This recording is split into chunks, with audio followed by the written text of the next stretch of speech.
ഹൈദരാബാദിന്ന് ഒരു കൂട്ടം ആളുകള്, അയില് അമ്മമാരും അച്ഛന്മാരും അപ്പൂപ്പന്മാരും കുറച്ച് കുട്ടികള് പുതിയ സ്വപ്നത്തോടെ മെക്കയും മെദീനയും സന്ദർശിക്കാന് ഒരു പവിത്ര യാത്ര തുടങ്ങും. ചിലര് മാസങ്ങളായി പണം സേവ് ചെയ്തായിരിക്കും. ഇനി ചിലര് ഒരുപാട് വർഷത്തിന്റെ ആഗ്രഹം ആർന്നു. ഫൈനലി നവംബർ 9-ന് അവർ സൗദി അറേബ്യയിലേക്ക് പോകുന്ന ഉംറ യാത്ര തുടങ്ങും. ഉംറ എന്ന് പറയുന്നത് മെക്കയിലേക്ക് പോകുന്ന ഒരു ചെറിയ പവിത്ര യാത്രയാണ്. അവരെല്ലാവരും സന്തോഷത്തോടെ, ഭക്തിയോടെ, ശുദ്ധ മനസ്സോടെ പോവും. ഇത് അവർക്ക് ഒരു ട്രിപ്പല്ല, ഒരു ദിവ്യ അനുഭവമാണ്.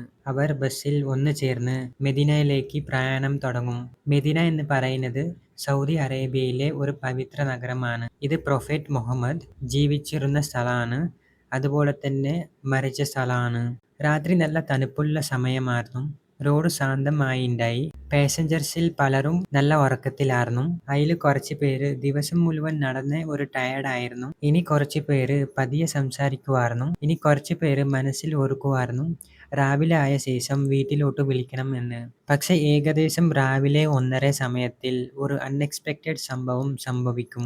അപ്പോസിറ്റ് ഡയറക്ഷനിൽ നിന്ന് ഒരു ഡീസൽ ടാങ്കർ ട്രക്ക് വന്നോണ്ടായി ഒരു ചെറിയ മിസ്റ്റേക്ക്. ബസ്സും ടാങ്കറും ഇടിച്ചും. അതിന്റെ ഇമ്പാക്ട് വളരെ വലിയതായിരുന്നു. ഡീസൽ വന്നിട്ട് എല്ലായിടത്തും സ്പ്രെഡായി. ചില സെക്കൻഡിൽ തന്നെ ബസ് കത്തിപ്പിടിച്ചും. ഡീസൽ കൊണ്ട് ഫയർ വളരെ വേഗത്തിലായിരുന്നു സ്പ്രെഡായത്. ജനങ്ങൾ തങ്ങളുടെ വണ്ടി നിർത്തി ഹെൽപ്പ് ചെയ്യാൻ ശ്രമിക്കും. പക്ഷെ തീ വളരെ ഭയങ്കരമായിരുന്നു.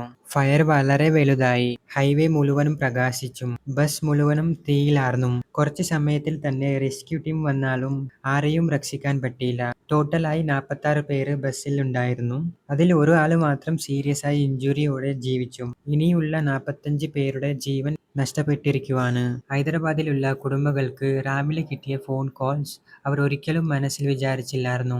എന്നും നടക്കാൻ പാടില്ല എന്ന് വിചാരിച്ച വിഷയമായിരുന്നു. ഭക്തിയുടെ പ്രേയേഴ്സ് ഒക്കെ ചെയ്തോണ്ട് ചിരിച്ചോണ്ടുണ്ടായ അവര് ഇപ്പൊ മരിച്ചു പോയിരിക്കുക. ഇന്ത്യൻ എംബസി, സൗദി അതോറിറ്റീസ്, പിന്നെ തെലങ്കാന ഗവൺമെന്റ് ഇമ്മീഡിയറ്റ്ലി ആക്ഷൻ എടുത്തിരിക്കുക. ബോഡീനെ ഐഡന്റിഫൈ ചെയ്തിട്ട് ഫാമിലിന് കൊടുക്കാൻ ശ്രമിച്ചോണ്ടിരിക്കുവാണ്. ഈ ഇൻസിഡന്റ് വന്നിട്ട് എല്ലാവരുടെ മനസ്സിൽ വേദന തന്നിരിക്കുവാണ്. ഈ ആക്സിഡന്റ് നടന്നിരിക്കുന്ന ഒരു റിസ്കി പ്രവർത്തനത്തിലല്ല, ഒരു ശാന്തമായ പവിത്ര യാത്രയിലാണ്. ഇതിൽ രക്ഷപ്പെട്ടവന് 24 വയസ്സാണ്. പേര് മുഹമ്മദ് അബ്ദുൽ സോയിബ്. ഇൻസിഡന്റ് നടന്നപ്പോ ഇവൻ ഡ്രൈവർ സീറ്റിന്റെ അടുത്തായിരുന്നു ഉണ്ടായത്.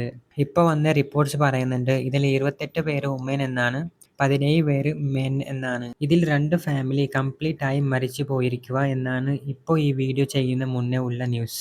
അതിൽ ഒരു കുടുംബത്തിൽ 18 പേര് ഇൻക്ലൂഡിങ് ചിൽഡ്രൻ, ഇനി ഒരെണ്ണത്തിൽ 5 പേര് മരിച്ചു പോയിരിക്കുവാണ്. ഇപ്പൊ ഞാൻ പറഞ്ഞ ഇതൊരു ട്രാജഡി, ഒരു സ്റ്റോറി മാത്രമല്ല, ഒരിക്കലും മറക്കാൻ പറ്റാത്ത ഒരു ഓർമ്മയായിരിക്കുവാണ്.